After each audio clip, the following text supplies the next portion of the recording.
7 bonnes raisons de choisir Voyage Antillais. Voyage Antillais est une agence antillaise depuis plus de 50 ans. Voyage Antillais vous réserve un accueil chaleureux, une qualité de service, un accompagnement soigné, toujours avec le sourire. Voyage Antillais vous propose les meilleurs prix. Avec Voyage Antillais, vous bénéficiez de facilités de paiement. Votre deuxième bagage est offert. Voyage Antillais, c'est 2 agences en Île-de-France qui relient les Antilles à Paris. Voyage Antillais, nous là vous faisons voyager. Martinique Actualité. En cette fin d'année, le combat contre la vie chère reste une préoccupation centrale, malgré les tentatives de diversion par des questions judiciaires, notamment l'incarcération de Rodrigue Petitot, perçue comme une atteinte à la liberté d'expression. Il est également question de l'inefficacité des enquêtes parlementaires, de la justice jugée coloniale et de l'absence de réponse adéquate des autorités face aux injustices. Le mouvement appelle à des mesures concrètes pour restaurer le pouvoir d'achat des Martiniquais et garantir une justice sociale durable, notamment en réformant l'économie locale. L'avocat parisien Juan Branco est en Martinique depuis hier pour soutenir les militants du RPRAC dans leur combat contre la vie chère. Déjà impliqué dans l'affaire des grands frères suite aux émeutes en Guadeloupe, il apporte son expertise juridique à la mobilisation locale. Écoutons maître Juan Branco. On est clairement dans une situation où on a un appareil judiciaire qui essaye de maintenir un ordre politique qui est injuste et qui essaye de protéger un certain nombre d'intérêts qui vont au détriment de la majorité qui s'est exprimée de façon assez claire, de façon pacifique, puis après avec quelques grabuges quand elle sentait qu'on ne l'entendait pas, et qui à nouveau là cherche des moyens d'une résolution pacifique qu'on ne lui offre pas. Et là ça pose une vraie question quant au rôle de l'État et à son incapacité à offrir des réponses à la population. Donc la dimension judiciaire elle est purement secondaire et dérivée en fait de cette question politique. La seule chose que je note, c'est lors des négociations, ils ont promis une baisse de plusieurs dizaines de pourcentages des prix sur les produits importés. La seule question qui se pose lorsque ça arrive, lorsqu'on vous fait cette proposition, c'est comment ça se fait que vous ne l'avez pas fait auparavant et sur quoi vous vous reposiez pendant des années pour légitimer une spoliation pareille.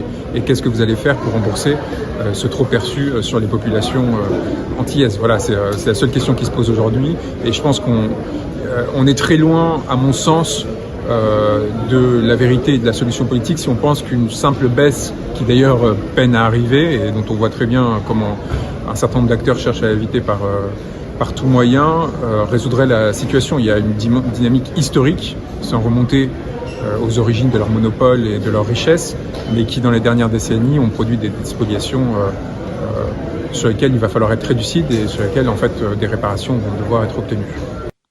Une proposition de loi déposée par Boris Vallaud, le président du groupe socialiste à l'Assemblée nationale, et plusieurs de ses collègues vise à lutter contre la vie chère et réguler la concentration des acteurs économiques dans les territoires d'outre-mer. Parmi les mesures phares, l'article 1er prévoit la mise en place d'accords pour fixer des prix équivalents à ceux pratiqués en France hexagonale pour les produits de première nécessité, tout en tenant compte des produits locaux. Un comparateur de prix publics sera aussi instauré pour assurer la transparence. L'article 2 impose aux sociétés commerciales d'outre-mer de déposer leur compte annuel sous peine de sanctions financières. L'article 3 prévoit une autorisation d'exploitation commerciale pour les projets de grande surface dans ces territoires avec des seuils spécifiques. Enfin, l'article 4 limite la part de marché des groupes de distribution à 25% dans ces zones avec des obligations pour les entreprises de redescendre sous ce seuil. Ces mesures visent à améliorer le pouvoir d'achat et à réguler les pratiques économiques à suivre. Le maire de Fort-de-France, Didier Laguerre, a annoncé le report des boucans de l'abbé au 4 janvier 2025, initialement prévu ce soir. Cette décision fait suite à des risques de troubles à l'ordre public liés à des tensions locales.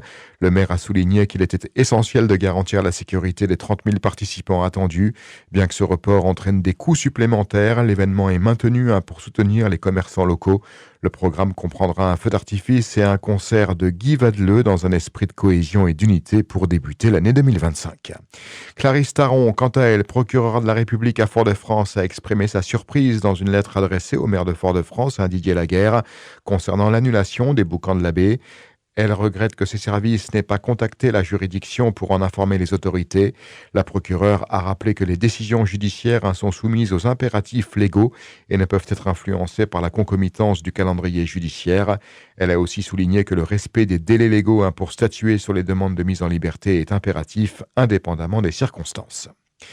Fait divers, en Guadeloupe, ce lundi, le Dragon 971 de la sécurité civile a effectué une évacuation sanitaire d'urgence pour une passagère d'un paquebot de croisière battant pavillon des Bahamas. La femme de 77 ans de nationalité américaine a été élitreillée à 83 km au sud-ouest de la Basse-Terre dans un état grave. Elle a ensuite été transportée au CHU de Guadeloupe. L'intervention a mobilisé 2 sauveteurs spécialisés, un médecin du SMUR et le Centre régional opérationnel de surveillance et de sauvetage anti-Guyane. Dans la Grande Caraïbe, l'état d'urgence a été déclaré à Trinidad et Tobago ce lundi en raison de l'escalade de la criminalité qui menace la sécurité publique.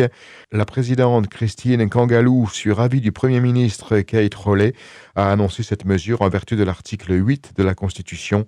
Selon les autorités, 551 incidents criminels ont été recensés jusqu'au 26 décembre avec un total de 614 meurtres, dont plusieurs homicides multiples. Ce dispositif permet désormais aux forces de l'ordre d'interpeller des suspects sans mandat. Toutefois, aucun couvre-feu n'a été instauré pour ne pas perturber l'économie et les écoles ne seront pas affectées. L'état d'urgence pourrait être prolongé jusqu'à la période du carnaval. François Bayrou, lui, de son côté, a annoncé aujourd'hui un plan d'urgence pour Mayotte, frappé par le cyclone Chido. Le rétablissement de l'électricité et de l'eau potable est une priorité, avec des mesures pour fournir 38 000 m3 d'eau par jour d'ici la fin de la semaine et rétablir l'électricité d'ici fin janvier. Le gouvernement prépare aussi la rentrée scolaire le 13 janvier, avec des solutions provisoires pour certains élèves. Des aides aux entreprises seront mises en place, notamment avec la suspension des cotisations sociales et des prêts garantis par l'État. Une loi d'urgence sera présentée le 3 janvier et un plan de reconstruction à long terme sera dévoilé dans 3 mois. À partir du 1er janvier 2025, plusieurs mesures viendront impacter notre quotidien, des hausses de tarifs dans plusieurs secteurs, des réformes sociales et sanitaires. Voici un tour d'horizon des changements à prévoir dès les premiers jours de l'année. Catherine Emmanuel détaille ces mesures. À partir du 1er janvier 2025, plusieurs mesures marqueront la rentrée des Français. Bonne nouvelle pour les retraités. Les pensions de retraite seront revalorisées de 2,2%, une augmentation liée à l'inflation observée en 2024. Les plans d'épargne logement, PEL, quant à eux, verront leur taux d'intérêt baisser à 1,75%, un déclin notable par rapport aux 2,25% précédents, ce qui marque la première baisse depuis août 2016. Les consultations médicales subiront également un ajustement. Une visite chez un médecin généraliste coûtera désormais 30 € et chez un spécialiste 60 €. Ces hausses sont le fruit d'un accord signé entre l'assurance maladie et les syndicats de médecins libéraux visant à améliorer les conditions de travail des professionnels de santé tout en transformant le système de soins. Le calendrier vaccinal pour les nourrissons se modernise avec l'introduction d'une nouvelle obligation de vaccination contre les infections à méningocoque ACWY et B.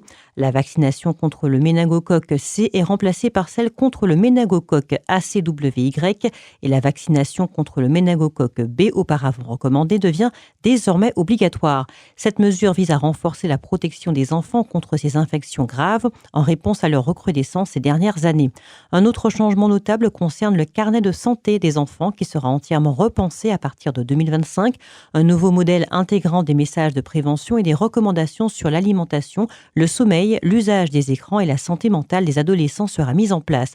Le suivi des examens médicaux sera également plus détaillé avec une attention particulière portée sur les troubles du neurodéveloppement. La lutte contre les passoires énergétiques continue. À partir de 2025, les logements classés G en performance énergétique ne pourront plus être loués. Cette mesure vise à améliorer la qualité énergétique du parc immobilier et à réduire les émissions de gaz à effet de serre. Les proches aidants pourront également bénéficier de nouveaux droits avec la possibilité de renouveler leur allocation journalière d'aide pouvant aller jusqu'à 264 jours au total pour plusieurs personnes aidées au cours de leur vie. Enfin, les établissements accueillant des enfants comme les écoles et crèches devront se conformer à une interdiction d'utiliser des contenants alimentaires en plastique pour la cuisson, le réchauffage et le service des repas. Et une mesure importante affectera l'utilisation des tickets restaurants. Il ne sera plus possible de les utiliser pour acheter des produits alimentaires en supermarché. Cette restriction met fin à une dérogation qui permettait l'utilisation des titres restaurants dans les magasins de grande surface depuis 2022. Bien qu'une prolongation de cette dérogation a été votée en novembre 2024 par l'Assemblée nationale, cette décision doit encore être validée par le Sénat, dont le vote est prévu pour le 15 janvier 2025. Cette nouvelle règle aura un impact direct sur les habitudes des bénéficiaires des tickets restaurants. Ces nouvelles dispositions marqueront un tournant dans les habitudes des Français dès le début de l'année 2025. Et à partir de janvier 2025, la Banque Postale va procéder à une révision importante de sa grille tarifaire, entraînant des hausses spectaculaires pour ses 11 millions de clients. Certains frais bancaires augmenteront jusqu'à 166%, notamment les frais postaux, comme ceux du retour de courrier NPAI, n'habite pas à l'adresse indiquée, qui passeront de 7,50 € à 20 €. Les frais de tenue de compte augmenteront de 11,76%. Les virements occasionnels en agence coûteront désormais 5,50 € et les frais liés aux cartes bancaires comme la Visa augmenteront de 5,71%. La banque justifie ces hausses par l'inflation persistante, la baisse d'activité et la nécessité de maintenir un service de qualité. La compagnie aérienne Winner a annoncé la réintroduction de son accord de partage de code avec Air France. Grâce à ce partenariat, les passagers peuvent désormais réserver un seul billet pour des trajets combinant les deux compagnies vers des destinations comme Saint-Barthélemy, Antigua ou Tortola. Les avantages incluent l'enregistrement simplifié, le transfert des bagages et l'obtention de toutes les cartes d'embarquement dès le départ. Ce partenariat améliore l'expérience des voyages entre l'Europe et les Caraïbes et renforce la position de Winner dans le transport régional. Sport auto, le pilote martiniquais Simon Jean-Joseph, en collaboration avec Tony Cosson, s'attaque à un défi de taille. Transformer une Porsche 992 G3 Cup conçue pour le circuit en une voiture de rallye pour participer au championnat de France. Après plusieurs participations à des rallyes en Guadeloupe, Martinique et en France hexagonale, Jean-Joseph a décidé de se lancer dans cette aventure considérée comme l'un des projets les plus ambitieux de sa carrière.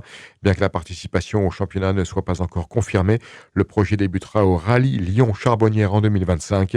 Simon Jean-Joseph, passionné par ce défi, s'engage à créer une voiture spectaculaire et performante. Outremernews.fr, le site de l'actualité Outre-mer, 24 heures sur 24 et 7 jours sur 7. Retrouvez la chaîne Outremer News sur YouTube.